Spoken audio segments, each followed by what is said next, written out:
Before every single ride, whether it's 12 miles or 50 miles, there's a small list of things I always bring with me. Some are super obvious, and others I wish someone had told me sooner. This is everything that I bring on every bike ride and why each one actually matters to me. So, let's dive right in.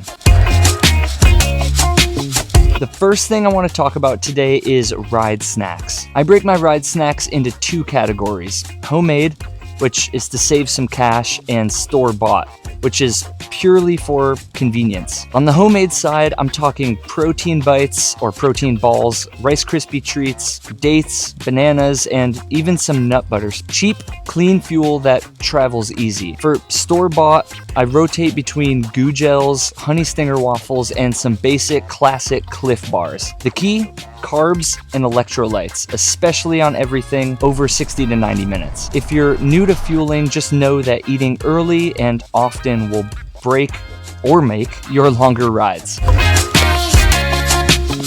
The second thing is my hydration setup. I usually now aim for 2 bottles, one with plain old water and one with electrolyte mix. Before every single ride, I hydrate like crazy. On the bike, the mix keeps the nice salt balance right and energy very steady. I'm not huge on sweet mixes, but citrus or unflavored is usually my go-to. It's super simple, but it works. If you're out more than 60 minutes and it's warm, hydration really isn't optional. Plan ahead, know where to refill, and I've stopped at water fountains, at gas stations, at coffee shops and cafes, whatever it takes to keep the ride rolling.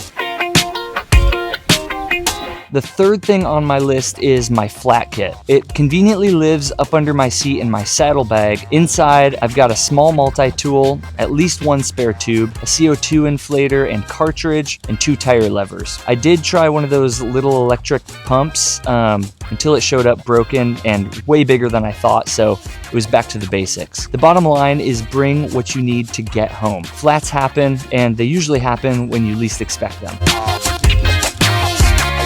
The fourth thing is my current tech setup. This may sound pretty obvious, but they're both now non-negotiables for me and for my rides. My phone is a safety net for maps, for emergencies, and for sharing my location.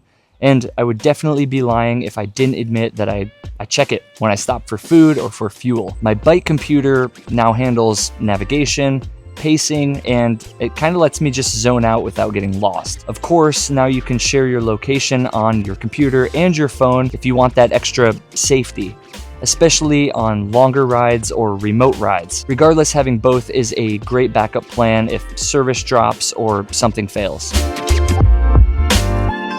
Moving right along, the fifth thing on my list are, of course, helmet and sunglasses. I think by now we all know that helmets don't need much explanation. You definitely want to protect your dome. Anyways, this may sound really small, but sunglasses matter. They keep sun, they keep wind, and they keep bugs out of your face, and I think they totally change your ride experience. My current pair has insane peripheral vision, which makes a really big difference on really fast descents or in traffic. And if your eyes are really sensitive like mine, you'll definitely thank yourself later. Number 6 is creating a plan, even if it's super loose. Even when I don't feel like planning, I try to have at least a loose route in mind. If I'm sticking to my usual loop, I know what to expect, but when I'm exploring or aiming for a longer ride, I'll usually build a route in Ride with GPS, and then I'll upload it to my bike computer. Sometimes I still just freestyle it, but when I've got a goal in mind, a specific goal in mind, planning it out makes it so much easier to hit. Well, I think I've reached the end of the road on this one, unfortunately. And the 7th thing. This one is kind of a bonus, but it isn't something you really pack. And it's something that I never ride without. It's the mental reset. Riding solo gives me a space to slow down, to reset, to get out of the noise of whatever is going on in my everyday life. It's movement, but it's also stillness, and I kind of touched on this in a previous video about what riding does for my mental health. But anyways, even on hard rides, there's something incredibly peaceful about just pedaling and about just being present. whether it's 5 miles or some massive effort. This is the part that always keeps me coming back. So yeah, that's it. Those are the 7 things that I personally never ride without. I'm sure this will keep evolving as my cycling keeps evolving, but if you're newer to cycling or just looking to dial in your setup, I hope this gives you some kind of head start. I'd love to hear from you guys in the comments below what your essentials are, or if you have any thoughts or ideas on this list. And yeah, hear what works for you. Be sure to like, be sure to subscribe, and I'll see you guys in the next video next week. Peace.